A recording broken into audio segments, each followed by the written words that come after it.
నడిచినా కూర్చున్నా మోకాళ్ళ నొప్పులు వస్తున్నాయా? ప్రాణ పెయిన్ క్లినిక్ లో అధునాతన చికిత్సతో మోకాళ్ళ నొప్పులు తగ్గించుకోండి. నీళ్ల గురించి, ప్రాజెక్టుల గురించి తెలంగాణ రైతులకు చివరి ఎకరాకి ఆఖరి ఆయకట్టుకు నీళ్ళు ఇచ్చినామని మడికట్టు పదాలతోనే ఇంకెంతకాలం తెలంగాణ ప్రజల్ని మభ్యపెడతారని నేను అడుగుతున్నా అధ్యక్ష. నేను ఎక్కువ లోతుకు వెళ్ళదలుచుకోలే. 1,50,000 కోట్లతో ప్రతిపాదనతో 1,02,000 కోట్లు ఖర్చు పెట్టి కట్టిన కాళేశ్వరంలో మేడిగడ్డ కుంగిపోయింది, అన్నారం పగిలిపోయింది. మన కళ్ళ ముందు సజీవ సాక్ష్యంగా అక్కడ కనిపిస్తున్నాయి. మన పనితనంలో ఉన్న గొప్పతనం. ఇసుక మీద కట్టిన ఇసుక కదిలింది, మేడిగడ్డ కుంగింది అన్నారు. అసలు ఇసుక మీద బ్యారేజీలు కట్టే టెక్నాలజీ ఈ భూప్రపంచం మీద ఎక్కడుందో నాకైతే తెలియదు అధ్యక్ష. మేము నాగార్జున సాగర్ కట్టినాము, మేము శ్రీశైలం కట్టినాము, మేము జూరాల కట్టినాము, మేము శ్రీరామ్ సాగర్ కట్టినాము.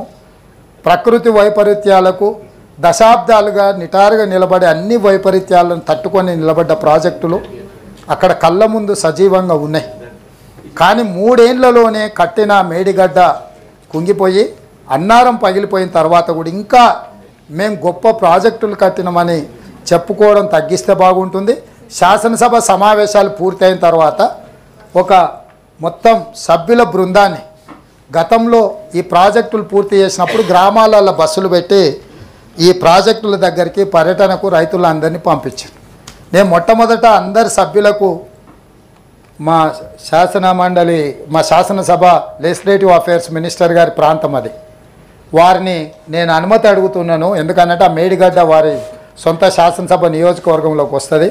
మాకందరికి కూడా అక్కడ చిన్న చిన్న ఛాయ్ భోజనం లాంటి వసతులు ఏర్పాటు చేయండి.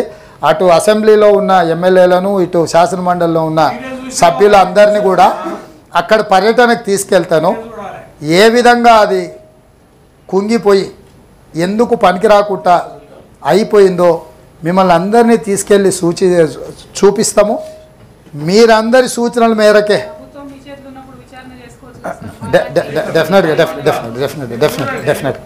డెఫినెట్గా వారి సూచనను శ్రీమతి కల్వకుంట్ల కవిత గారు సూచన చేశారు విచారణ చేయమని. డెఫినెట్గా వారి సూచన మేరకు ప్రతిపక్షం మంచి సూచన చేశారు. సిట్టింగ్ జడ్జి చేత విచారణ చేసి కాంట్రాక్టర్లు ఇచ్చిన వాళ్ళను, ఆ సంబంధిత శాఖ మంత్రులను, ఆ కాంట్రాక్టర్లను అందరినీ కూడా ఏ రకంగా చట్ట పరిధిలో శిక్షించాలనో డెఫినెట్గా శిక్షిస్తాం. ఈ రకంగా ముందుకొచ్చి ప్రభుత్వానికి సహకరిస్తే డెఫినెట్గా చేస్తాం. సిట్టింగ్ జడ్జి చేత విచారణ చేస్తామని మా పెద్దలు జీవన్ రెడ్డి గారు చెప్పిండ్రు. నేను కూడా వారి సూచనను కూడా పరిగణలోకి తీసుకొని డెఫినెట్గా మేడిగడ్డ విషయంలో, అన్నారం విషయంలో సిట్టింగ్ జడ్జి చేత విచారణకు ఆదేశించి విచారణ చేపడతామని ఈ విషయం చెప్తున్నా అధ్యక్ష. ప్లీజ్ రాజుగారు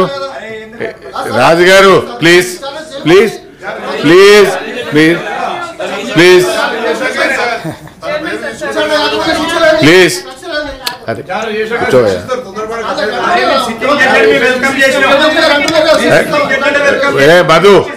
మధు గారు అక్కడ మాట్లాడుతున్నారు, కూర్చోవయ్యా. అక్కడ మాట్లాడుతుంది కదా. అదే మీరు అధ్యక్ష ధన్యవాదాలు. నేను పర్మిషన్ ఇస్తున్నానమ్మా అధ్యక్ష. Permission. Thank you sir, thank you ధన్యవాదాలు అధ్యక్ష.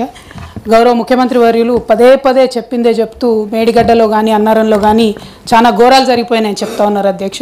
వారి చేతిలో ప్రభుత్వం ఉన్నది. టెక్నికల్గా నిపుణులు చేయాల్సినటువంటి పని ఎమ్మెల్సీలను తీసుకుపోవడం, ఎమ్మెల్యేలను తీసుకుపోవడం అదే టూరిస్ట్ స్పాట్ కాదు కదా సార్. మేము చేసినటువంటి ప్రగతిని చూపించడానికి ఖచ్చితంగా తీసుకెళ్ళాం.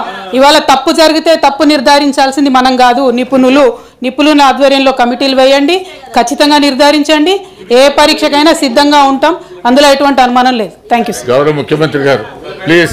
ముఖ్యమంత్రి గారు చెప్తున్నారు కదా సార్. నేను అనేది ఏంటంటే ఇక్కడున్న సభ్యులకు కొన్ని అపోహలు ఉన్నాయి, కొన్ని అనుమానాలు ఉన్నాయి.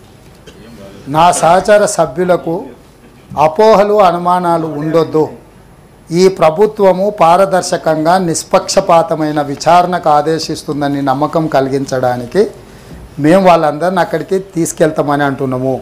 మిగతా సభ్యులకు అవకాశాన్ని కల్పిస్తే ఆ సభ్యురాలు గారికి ఏం అభ్యంతరమో నాకైతే తెలియదు. ఒకవేళ వాళ్ళ పార్టీ విధానమే ఇదైతే వాళ్ళ పార్టీ అధ్యక్షులు ప్రకటిస్తే ఆ పార్టీ సభ్యులు రాకపోయినా సరే మిగతా పార్టీ సభ్యులందరినీ కూడా నేను తీసుకొని వెళ్తాను.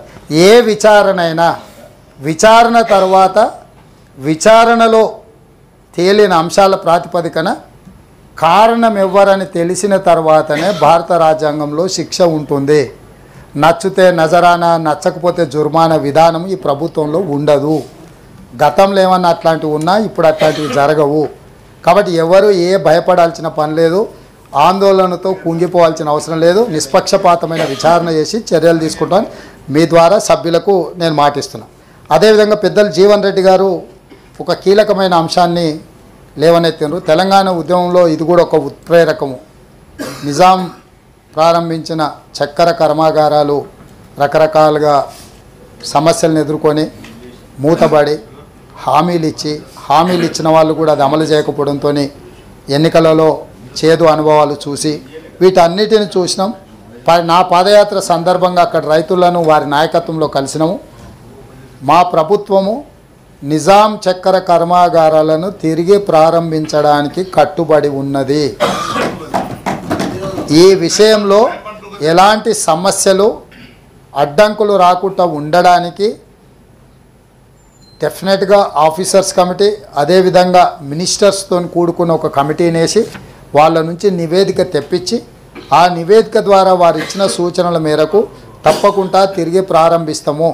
ఇది మా ప్రభుత్వం యొక్క గ్యారంటీ. గతంలో ఇచ్చినాం, ఇప్పుడు కూడా ఆ గ్యారంటీ కట్టుబడి ఉన్నాం. మేనిఫెస్టోలో కూడా మేము స్పష్టంగా చెప్పినాం.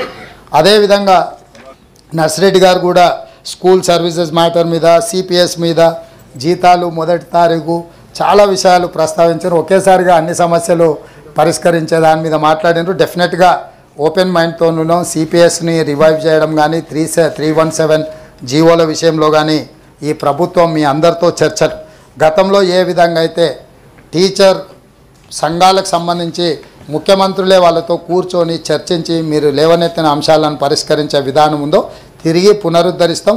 ఎమ్మెల్సీలతో పాటు టీచర్ల సంఘాల వాళ్ళు చాలామంది ఉన్నారు. ఆ విషయాలన్నిటి కూడా వాళ్ళతో ప్రత్యేకంగా సమావేశం ఏర్పాటు చేస్తాం.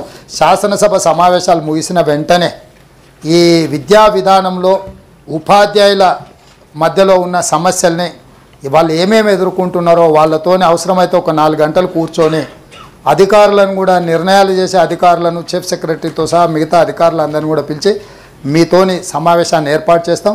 మీరు లేవనెత్తిన అంశాలు అందులో ప్రభుత్వం పరిష్కరించగలిగిన వాటిని అన్నిటిని కూడా అక్రాస్ ద టేబుల్ వాటిని పరిష్కరిస్తాం. అదేవిధంగా శంబీపూర్ రాజు గారు వికలాంగుల విషయము అన్నారు. వికలాంగులది ఆల్రెడీ అవకాశం ఉన్నది.